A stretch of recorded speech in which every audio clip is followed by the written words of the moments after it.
Care2, happy Friday. It's November 7th, and we're here with the Rant and Rave. The election is over. That's a rant. Woo! It's a rave. I mean rave, that's what I meant. It's good. I've lost track. It's good. So, for those of us in Care2 land, most of us are happy about the election outcome. That's actually not going to be what we're going to rave about. But I will point out that the poll that we ran a poll for about a week asking people to state their preferences. You could vote for, obviously, the Democrat or Republican. We also had Bob Barton there, was Libertarian, Ralph Nader, or Cynthia McKinney. They picked up definitely disproportionate support, almost like 7 or 8% combined between the three of them, which it didn't come anywhere near that in the actual national outcome. Senator Obama, or should I say President-elect Obama? Yes, you should. Yeah, and I will. He took 82% of the vote, which obviously is a little bit higher than what he did in the national results. It was about 52.5 to 46 in terms of voter outcome. But I'm going to just turn it over to Eric because he gets to rave. Yeah, I get to rave this week because I'm feeling good. Yeah.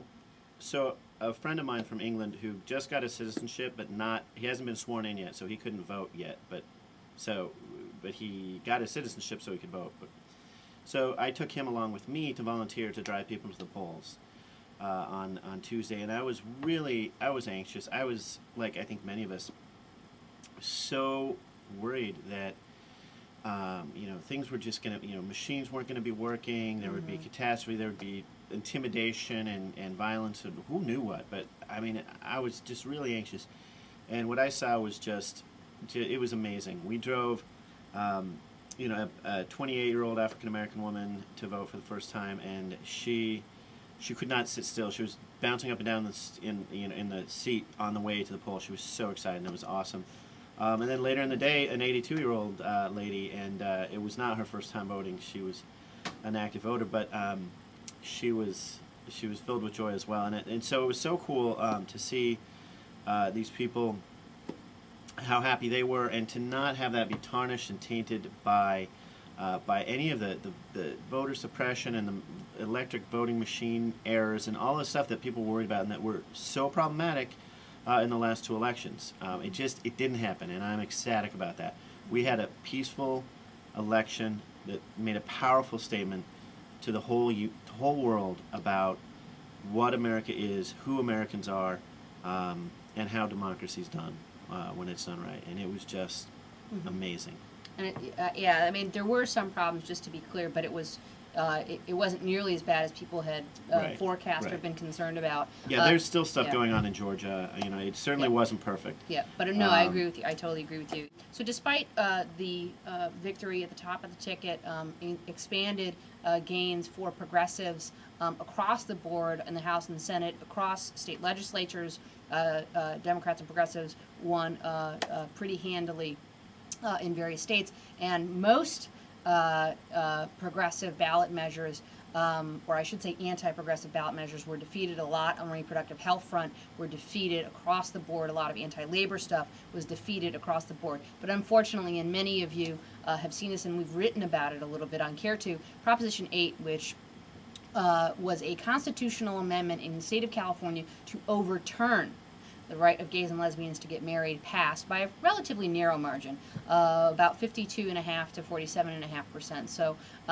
relatively narrow in terms of how gay marriage ballot initiatives usually go, but nevertheless it did pass. And it's very upsetting, not just that it passed, actually 3 other measures passed in Florida. They passed another constitutional amendment, also narrowly actually, in Arizona, and then there was one banning gay adoption. Well, it's actually any adoption by unmarried, so it would also apply to straight people who are not married. Right.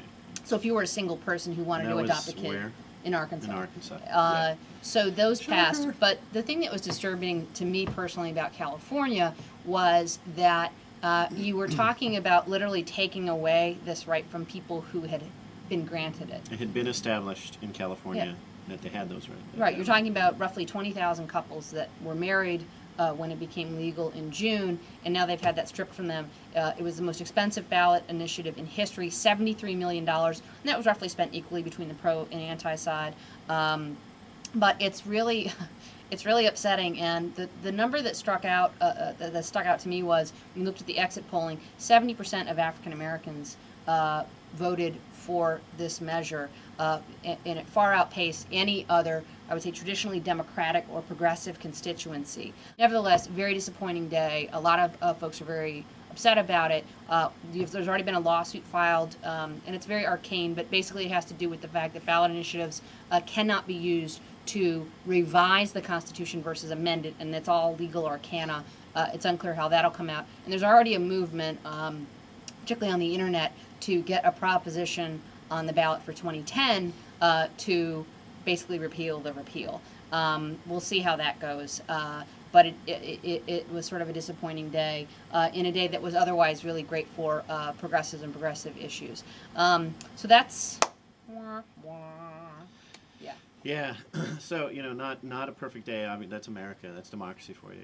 You can have these tremendous victories and then have them tainted by these awful, discriminatory events. And I think overall a lot of progress was made, but yeah, it's a shame that it had to be tarnished by Prop 8.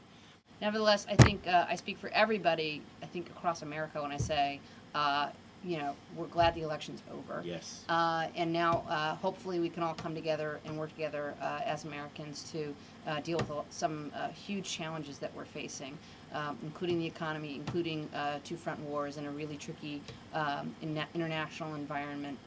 And how we address some of the infrastructure needs and domestic needs of our people. So, that being said, happy happy Friday, everybody. Happy weekend. We will see you next week. Take care.